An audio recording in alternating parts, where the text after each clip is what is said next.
Obrigado pela oportunidade de estar com vocês para essa palestra do Centro Espírita Francisco de Assis. Deus, em sua infinita bondade e sabedoria, possa abençoar a todos que estarão participando conosco desta palestra virtual, sabendo que o pensamento alcança todas as distâncias. Hoje falaremos sobre o tema Princípios Básicos do Espiritismo. Meu nome é Fernando Porto e gostaria de agradecer essa oportunidade, mais uma vez, de estar com vocês nessa palestra, mas antes que nós possamos estabelecer aquela sintonia, aquele padrão vibratório mais elevado, visando a comunhão, o contato, a aproximação com os benfeitores espirituais que nos assistem, que nos orientam nesta tarefa e que também estarão acompanhando a todos vocês em seus lares, em suas casas, onde cada um de nós buscará assimilar os conhecimentos que são tão importantes para o nosso aprendizado nessa jornada aqui na Terra. Então, vamos ficar bem à vontade, fechando os nossos olhos, levando o nosso pensamento a Deus, nosso Pai, que é cheio de sabedoria, de amor, de bondade, e que nos concede as oportunidades de aprendizado.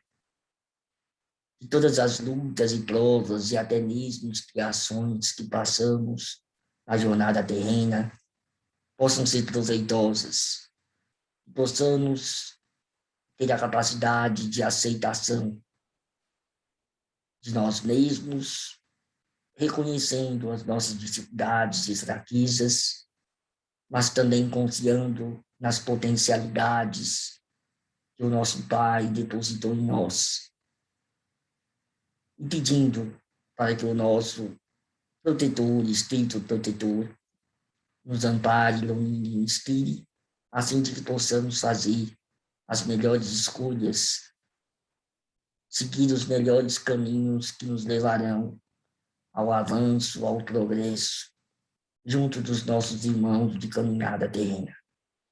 Que Jesus nos abençoe e que assim seja.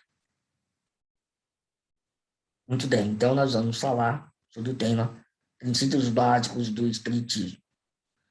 O Espiritismo é essa doutrina abençoada que nos proporciona tantas informações de sabedoria sobre a vida de cá, do plano terreno, do plano físico, mas também a vida após a morte, do plano espiritual. E é muito importante entender que esse conhecimento ele não surgiu da cabeça de uma pessoa, muito embora a gente entenda o papel fundamental de Allan Kardec como codificador do espiritismo, o papel fundamental das médiuns e dos médiuns que trabalharam naquele tempo, no século XIX, possibilitando o recebimento de tantas mensagens, das respostas dos espíritos. Mas o espiritismo é baseado no método experimental da ciência. Isso é muito importante porque sempre as questões espirituais, ao longo dos séculos e dos milênios, elas foram trazidas à Terra nos diferentes povos, porque nunca houve nenhum povo da humanidade esquecido por Deus. A todos, Deus enviou os mensageiros para guiarem a população ao conhecimento da verdade, dentro do que era possível no contexto de cada época. Mas, antes do espiritismo, o conhecimento espiritual sempre esteve ligado ao papel de um revelador particular, muitas vezes dotado de uma faculdade mediúnica, de uma capacidade de percepção mais apurada do plano espiritual, de um espírito mais elevado em relação àquela comunidade onde ele vivia. E essa pessoa trazia as informações, os conhecimentos, de acordo com a linguagem, de acordo com o ambiente em que se encontrava. Então, toda mensagem reveladora sempre esteve atrelada, vinculada e restrita às possibilidades daquele momento e às características daquilo que revelava aquela sabedoria. Uma vez que aquele missionário havia concluído a sua missão, desencarnava, ia para o plano espiritual, aquela luz que havia sido acesa, que iluminava, ela ia perdendo o seu brilho. É por isso que a gente vê, muitas vezes, a degeneração das religiões. Então, muitas vezes, aquele conhecimento é revelado, e aí, em torno daquela revelação, forma-se uma estrutura, há uma institucionalização, e com o tempo, a essência daquela mensagem acaba sendo esquecida, em detrimento da sobrevivência dessa estrutura que acaba surgindo. E isso é um processo natural dentro do contexto de um planeta ainda atrasado do ponto de vista moral, principalmente, como o nosso, como o planeta Terra, que é um planeta ainda de trovas e expiações. Mas com o espiritismo há uma grande mudança em relação a isso, porque, em primeiro lugar, não houve um revelador. Allan Kardec não faz esse papel de papa do espiritismo ou de bispo do espiritismo, mas ele lidera um movimento em razão da sua capacidade intelectual como professor, da sua capacidade intelecto-moral, né, também, enquanto um espírito muito experimentado ao longo dos séculos, nas missões onde defendeu a verdade, muitas vezes trazia a convicção, a firmeza necessária para seguir aquele propósito. E a ciência já havia surgido com o seu método experimental, já havia trazido muitos avanços, e dentro da linguagem da ciência que o espiritismo vai trazer esses grandes princípios que antes eram, muitas vezes em razão da linguagem alegórica ou mística das religiões, mal compreendidos ou mal interpretados, dentro de uma clareza, dentro de uma precisão, dentro de sólidas bases e de uma estrutura muito bem desenvolvida, nos permitindo o conhecimento que é fundamental para as nossas vidas. Mas aqui cabe uma distinção importante, porque o espiritismo para nós está muito baseado nos livros. Os livros em relação ao espiritismo, as obras, né, principalmente as chamadas obras básicas ou fundamentais, o livro dos espíritos, o livro dos médiuns, o Evangelho segundo o Espiritismo, o Céu e o Inferno, a Justiça segundo o Espiritismo, e a Gênese, os milagres e as predições segundo o Espiritismo. Nessas 5 obras está, digamos, toda a doutrina muito bem desenvolvida, muito bem apresentada. Mas aqui cabe uma distinção importante entre conhecimento e educação. Então, o conhecimento ele foi construído e ele foi apresentado e está aí à nossa disposição. Hoje, em razão da tecnologia, em razão do avanço tecnológico, é muito fácil você ter o acesso às obras espíritas, muitas vezes até gratuitamente. Você pode acessar, você pode ler, você pode estudar. E isso vai te trazer a nós o conhecimento. Mas o que realmente modifica a criatura humana é a educação. E qual a diferença entre conhecimento e educação? Bom, a educação é um processo em que você vai vivenciar, onde você vai experimentar, onde você vai principalmente colocar em prática aquilo que você aprende, aquilo que você conhece. Então, o verdadeiro conhecimento, ele passa a fazer parte de nós quando nós passamos pelo processo de educação. Então, Allan Kardec dizia que mais importante do que conhecer pelos livros, o importante era os caracteres, as características que nós desenvolvemos, que nós adquirimos. Ou seja, a mudança dos nossos hábitos, a mudança da nossa conduta, a mudança do nosso comportamento. Mas, afinal, muitos podem se perguntar qual é a finalidade do espiritismo. Bom, há várias finalidades, há vários objetivos sobre pontos de vista diferentes, sobre aspectos diferentes. Então, por exemplo, do ponto de vista religioso, se assim quiserem dizer, ou da religiosidade, ou da espiritualidade, não há como negar que o espiritismo está vinculado ao cristianismo de alguma forma, porque é a promessa, o cumprimento da promessa do Consolador.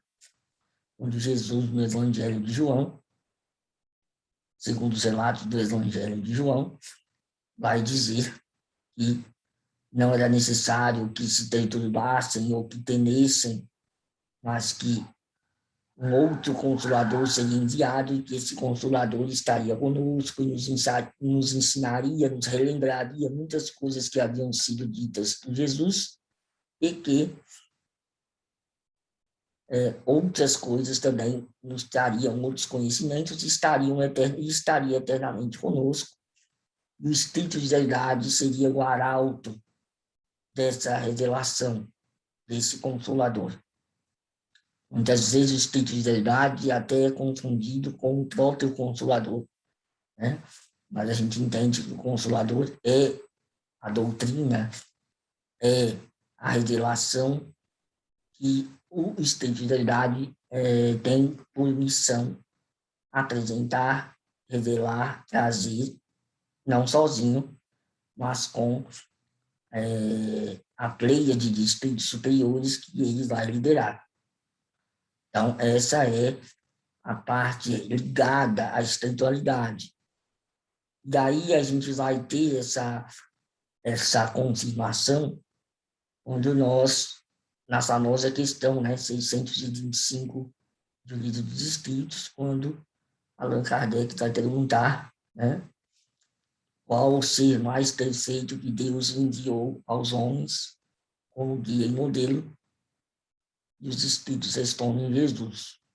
E aí Kardec vai dizer que Jesus é o modelo de perfeição a que podemos aspirar na Terra, ou seja, para o planeta Terra, Jesus foi o Espírito mais perfeito que se apresentou em relação a todos nós, né? Então, isso aqui é bem importante para que a gente possa entender essa questão, né? Mas o Espiritismo não tem somente essa finalidade de servir como consolador. Ele também tem o propósito de destruir o materialismo.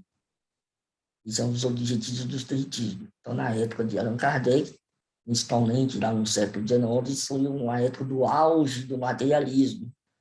Então, acreditava-se que a visão da ciência material traria todas as respostas às questões humanas. A religião já não tinha mais aquele mesmo papel, aquela mesma influência como no passado, principalmente depois da Revolução Francesa, das ideias de liberdade que se espalharam pelo mundo, do iluminismo. Então, muitas mudanças em relação ao aspecto filosófico e em relação ao aspecto científico. Então, era necessário que, nesse momento, se acendesse uma nova luz que resgatasse e que pudesse, utilizando as próprias bases desse conhecimento científico, trazer a confirmação, a comprovação da imortalidade da alma. E mais importante do que isso, a comprovação da existência de um princípio, que é o princípio espiritual, né, que nós chamamos de princípio inteligente, chamamos de espírito, chamamos de alma. Há vários nomes, né, que são utilizados, algumas vezes como sinônimos na codificação espírita, que representa essa parte do ser humano que é imortal, criado por Deus para todo sempre, para a perfeição dentro do processo evolutivo. Então, destruir o materialismo é um dos objetivos fundamentais do espiritismo. Um outro objetivo também é a formação do ser humano de bem, do homem de bem, da mulher de bem, que seria o aprimoramento moral do ser humano, do seu comportamento, trazendo as informações fundamentais sobre as condições que nós precisamos vivenciar, né, as provas, os aprendizados, as experiências, e os potenciais que nós precisamos desenvolver. Então, o Espiritismo vai falar que há dois progressos fundamentais, é o progresso intelectual e o progresso moral, e nem sempre eles caminham juntos. Geralmente, o progresso intelectual ele vem primeiro, é mais fácil de ser desenvolvido, então nós nunca deixamos de progredir intelectualmente, mas o progresso moral demora um pouco mais, é necessário você ter um progresso intelectual construído. Por quê?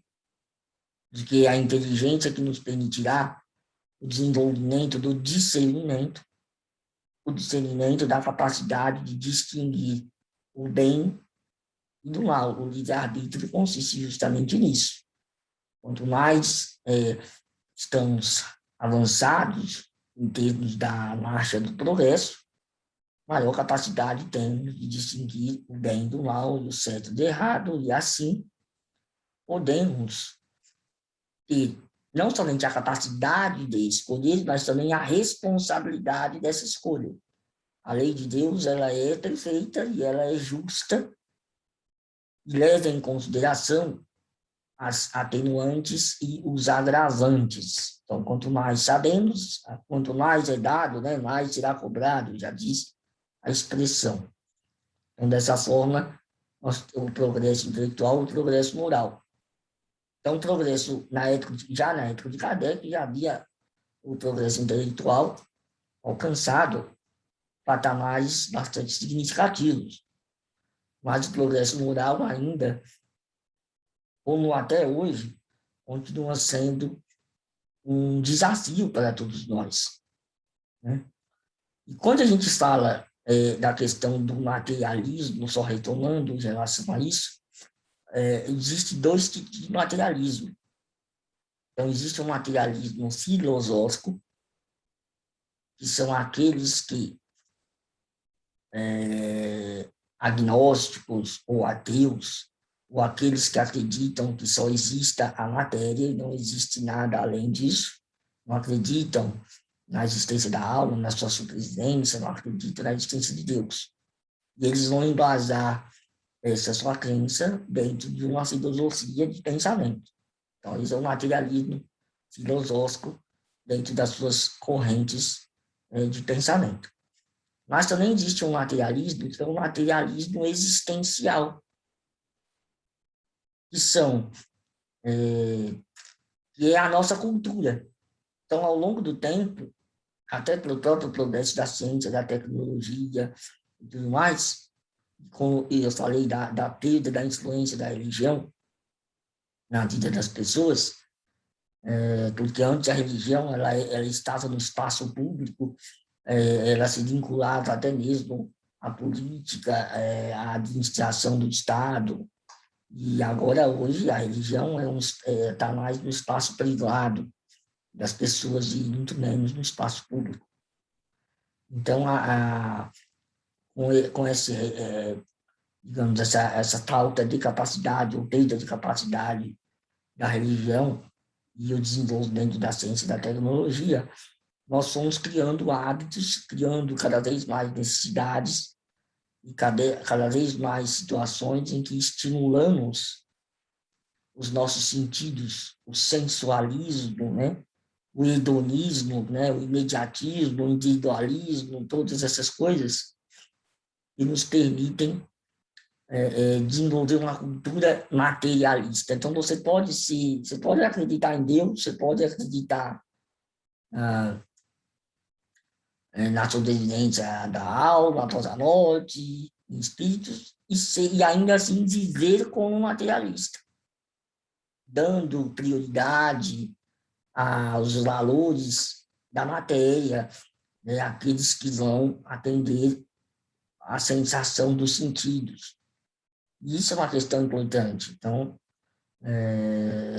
por isso que é aquela questão que eu havia colocado, né, a diferença de conhecimento e educação. Não adianta a gente ter um conhecimento profundo de espiritismo, mas não educarmos. E essa educação ela vai iniciar por algo que, lá no livro dos Espíritos, é colocado a necessidade do autoconhecimento.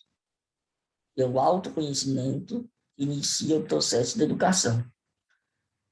E a partir desse autoconhecimento, quando nós vamos jogar uma luz sobre a sombra que habita em nós, ou seja, a parte que desconhecemos a respeito de nós mesmos, nós vamos identificando as nossas fragilidades, as nossas imperfeições, os nossos defeitos. É o momento que nós entramos no processo que já na época do Evangelho, e que o Espiritismo vai esclarecer muito bem, que é o processo do arrependimento,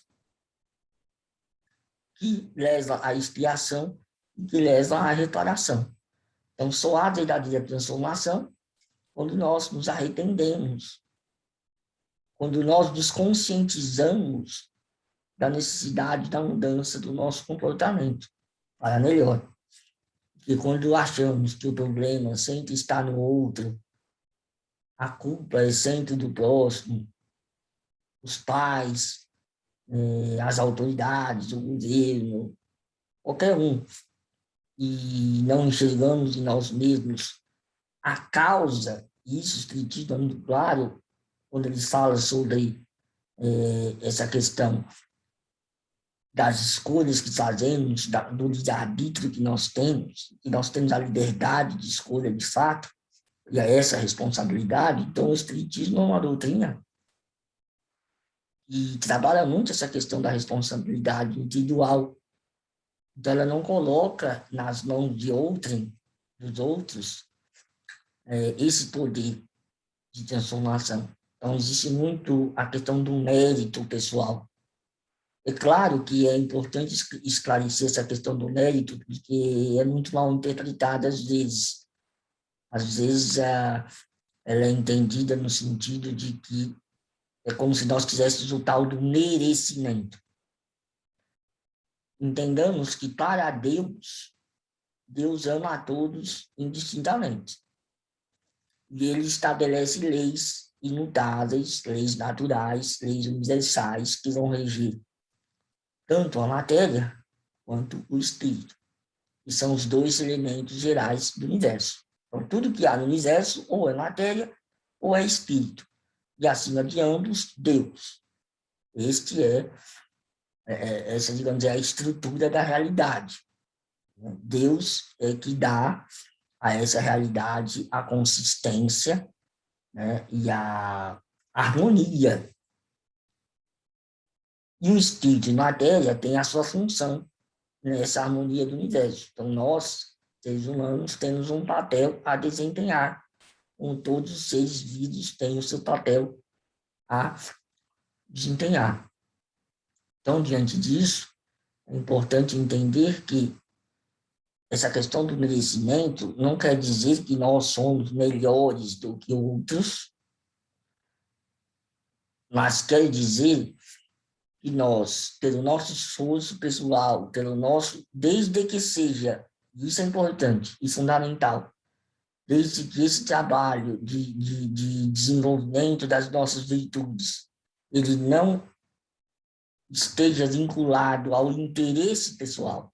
É necessário que seja sempre um trabalho desinteressado, a caridade, o perdão, a indulgência, todas essas virtudes que a gente aprende como necessárias, aquilo que macula, aquilo que deixa impura qualquer uma dessas virtudes é o interesse pessoal. Por isso que diz a expressão, né? Não sai da mão esquerda, sai da mão direita e assim por diante. Ou seja, esse mérito ele tem que ser adquirido dessa maneira. E nada mais é do que a aplicação das leis naturais. Então, quando nós aplicamos as leis naturais ao nosso favor, é isso que se chama do mérito. Nós adquirimos uma posição melhor dentro da escala evolutiva, da chamada escala espírita de evolução, e com isso nós adquirimos não regalias ou privilégios, mas nós adquirimos a capacidade de tarefas maiores, de missões, de oportunidades de mais aprendizado e de mais serviço ao próximo. Evolução não significa estagnação, não significa o descanso eterno, muito pelo contrário. É cada vez mais trabalho, cada vez mais aprendizado, mas não tem uma conotação de sofrimento. Essa é a diferença. É sempre um trabalho prazeroso ao espírito, que você vai estar cada vez mais em comunhão com Deus, cada vez com mais paz interior, cada vez mais com senso de propósito da sua existência, que é a resposta daquelas famosas perguntas que todo mundo já fez algum dia, e que é o fundamento da religião e até da filosofia. Quem nós somos, de onde viemos e para onde vamos. Agora, vamos falar um pouquinho sobre essa questão de outra finalidade do espiritismo, que essa é muito importante, que talvez ajude a esclarecer muita coisa, no sentido da própria doutrina em si. Allan Kardec ele vai dizer, no Evangelho segundo o Espiritismo, ele vai ter um texto, logo no capítulo 1, né, do Evangelho segundo o Espiritismo, em que ele vai falar sobre a aliança da ciência e da religião. Então, ele vai dizer que a ciência ela tem por função o desenvolvimento da matéria, o estudo da matéria. A ciência, ela visa o entendimento das questões da matéria. E a religião, ela tem por objetivo o desenvolvimento, ou entendimento, ou a aplicação das questões do aspecto moral. Porém, ciência e religião, geralmente, e ainda continua sendo assim, apresentam-se como opostas uma à outra e exclusivistas no seu papel. Então, aquele que defende a ciência critica a religião, aquele que defende a religião critica a ciência. E o espiritismo, é muito interessante isso. Ele vai entrar com, está lá nesse texto, Aliança da Ciência e da Religião, ele entra bem no meio a fazer a ligação, a conexão entre a ciência material e a religião. Porque o espiritismo ele tem por objetivo o estudo do elemento espiritual, do princípio espiritual. Né? Por isso que uma das definições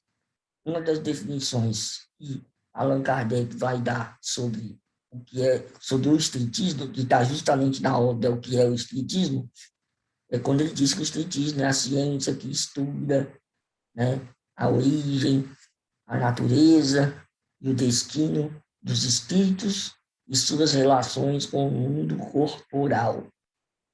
Então, o espiritismo é a ciência que estuda a origem, a natureza e o destino dos espíritos. Então, quando você já pensa em origem, natureza e destino, já nessas três partes você tem ciência, filosofia e religião. Por isso que alguns vão dizer que o espiritismo tem um tríplice aspecto, né? De ciência, filosofia e religião. Allan Kardec nunca usou essa expressão de que o espiritismo é tríplice aspecto. Mas poderíamos dizer que O espiritismo dialoga. O espiritismo acredita que o caráter principal dele é de ciência, embora filosófica, na maior parte da ciência, que tem consequências religiosas ou morais ou espirituais, como queiram, porque às vezes as palavras, as pessoas se apegam um pouco às palavras. Então, do meu ponto de vista, daquilo que a gente estuda, o caráter mais, assim, próprio do espiritismo é de uma ciência, porque ele tem um conjunto doutrinário que não saiu da cabeça de uma pessoa, portanto, não é uma filosofia no sentido como um filósofo que cria uma filosofia da sua cabeça, embora o aspecto filosófico seja talvez um dos mais importantes. Allan Kardec vai dizer que é na filosofia e no apelo ao bom senso que está a força do espiritismo. Interessante isso. Mas ele tem uma base científica, porque foi através das pesquisas com os médiums, na sua época, a comprovação, primeiro com os fenômenos de efeitos físicos, né, as mesas gigantes e tudo mais, e depois as comunicações mediúnicas, a psicografia, a psicofonia. Em várias partes do mundo isso aconteceu, começa na América, vai para a Europa, quando chega na França, lá, Allan Kardec ainda ele vai tomar conhecimento dos fatos, vai começar a estudar os fatos, e começar o processo da codificação da doutrina espírita.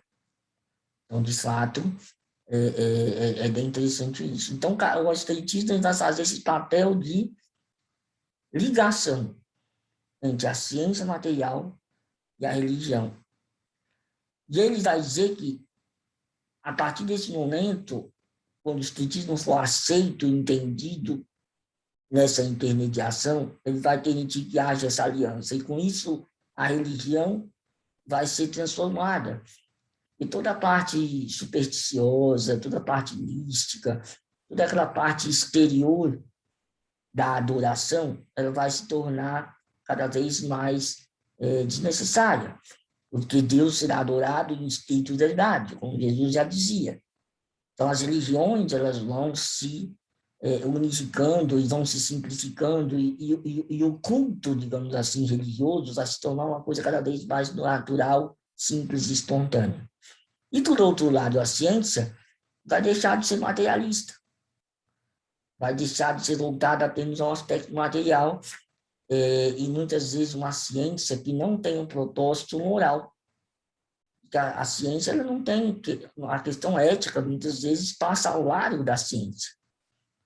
Aquele mesmo equipamento, aquele mesmo instrumento que é criado pela ciência pode ser usado tanto para o bem, para criar, ou para o mal, para destruir.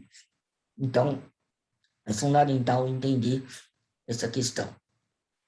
Para concluir a nossa exposição, relembrar ou apresentar rapidamente aqueles pontos principais que constituem o alicerce do espiritismo. O primeiro deles, a existência de Deus. Então, Deus soberanamente justo e bom, mas não Deus como era apresentado no passado pelas religiões, porque na época que as religiões foram criadas, a visão que se tinha sobre o universo, de que a Terra era o centro do universo, que o ser humano que vivia na Terra era um ser totalmente especial em relação a todos os outros seres. Então, Deus tem uma revelação particular e especial ao ser humano aqui da Terra.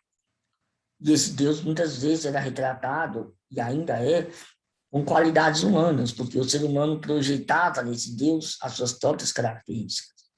Então, o Espiritismo supera isso quando ele nos mostra, logo na primeira questão do Livro dos Espíritos, o que é Deus? Não quem é Deus. Deus é a inteligência suprema, causa primária ou primeira de todas as coisas. Então, daí você já tem uma visão de Deus, com esse ser infinito, com esse ser que abarca toda essa realidade universal e que criou todas as coisas, que é o princípio de tudo, que é o grande arquiteto, né, do universo, a grande inteligência. e que nos possibilitou e nos permite existir. Então, essa é a visão de Deus. E aí você vai ter depois a questão da imortalidade, da alma. E o que é importante que o Espiritismo acrescenta em relação a isso é que, para o Espiritismo, a alma não é uma abstração, uma coisa vaga, indefinida, mas é um ser que possui, e a gente aprende, né, o perispírito, né, o corpo fluídico, ele possui uma forma, ele é um ser real, e que ele pode atuar sobre a matéria, ele pode atuar sobre o mundo material. Então, ele sofre a ação e também ele influencia, porque o mundo espiritual e o mundo material estão em constante relação. Um outro princípio fundamental é o princípio da pluralidade dos mundos habitados. Então, quando Allan Kardec codifica o Espiritismo, a ciência já havia mostrado a existência dos mundos infinitos, e hoje sabemos que ainda são muito mais do que se concebia naquela época, e que os mundos são habitados, porque seria muito estranho acreditar que nesse universo infinito, somente a Terra, esse planetinha maravilhoso, mas é o nosso planetinha aqui, do Sistema Solar, na nossa Via Láctea, seria o único planeta habitado. Inclusive, vai falar da escala dos mundos, assim como existe a escala de evolução dos espíritos, existe a escala dos mundos primitivos, né, onde as primeiras encarnações humanas, mundos de expiações e provas, mundos de regeneração, né, os mundos felizes e os mundos celestes ou divinos. Então, há uma escala de mundos, e que são como graus de uma escola em que os espíritos vão passando, né, de etapa por etapa, à medida que vão evoluindo, até que cheguem ao estado da purificação, da perfeição relativa à criatura, e não mais precisam reencarnar, e passam a cumprir as missões diretamente ditadas por Deus, né, segundo diz o Livro dos Espíritos e outras obras também. Nós temos a comunicabilidade dos espíritos, isso é um outro conhecimento importante, porque até então imaginava-se que quando um ser desencarnava, morria, e ele ia para o plano espiritual, ou para uma região chamada de céu, inferno, purgatório, e que não havia mais contato desses seres com os que ficaram na Terra. Então, aí está o caráter do consolador, mesmo, totalmente dito, que é a possibilidade de você saber que um ente querido, amado, que partiu, não está perdido, não houve perda de ente queridos, mas só uma separação temporária. E mesmo essa separação não é definitiva.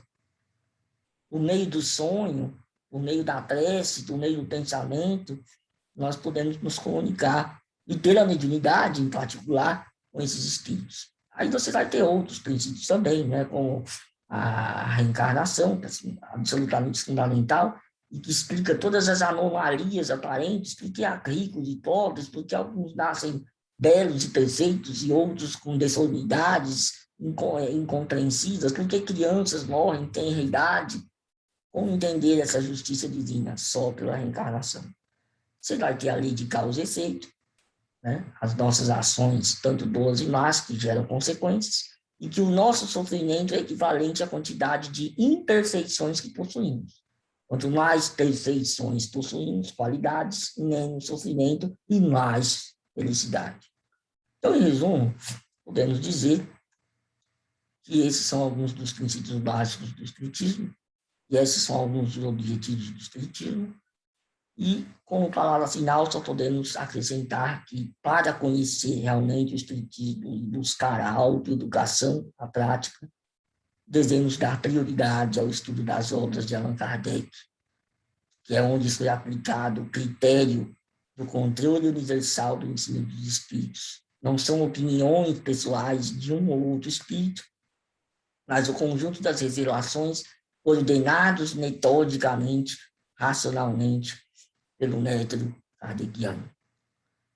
Aqui fica o nosso abraço e vamos fazer, então, a nossa prece de encerramento, onde teremos a oportunidade de agradecer mais uma vez a esse Deus, de soberana bondade e justiça, aos benfeitores espirituais que nos assistem, e pedir para que abençoe os nossos lares, que traga saúde e renovação, coragem e inspiração nas lutas que estamos travando diante dos desafios do momento, das grandes transformações que o planeta sofre, tanto do ponto de vista da matéria, da natureza, mas as evoluções, principalmente morais e culturais. O velho mundo que vai desaparecendo gradualmente e um novo mundo que vai surgindo. Desejamos que possamos estar de acordo, sintonizado com essas mudanças positivas, com as mudanças positivas que hão de ocorrer.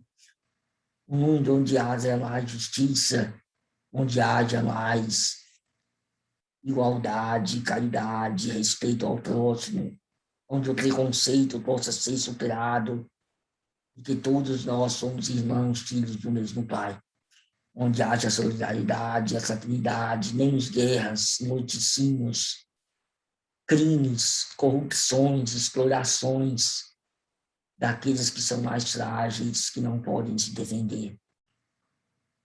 Que não haja o culto do bezerro de ouro, mas que haja o culto, a adoração a Deus, que é o único ser digno da nossa adoração, porque todo o resto seria, de fato, idolatria. E agradecer pela vida, pelas oportunidades, e por esta casa espírita, Francisco de Assis, que continue nos seus propósitos de trabalho, de iluminação das consciências, junto daqueles que precisam desse esclarecimento e daqueles que já se predispõem ao trabalho, à construção de uma tarefa positiva e que esses frutos possam alcançar a cada vez mais criaturas para o bem de todos. Então, obrigado, Pai, obrigado, Jesus, obrigado, benfeitores espirituais, por essa oportunidade. E assim, encerramos a palestra do Centro Espírita Francisco de Assis. Um abraço a todos.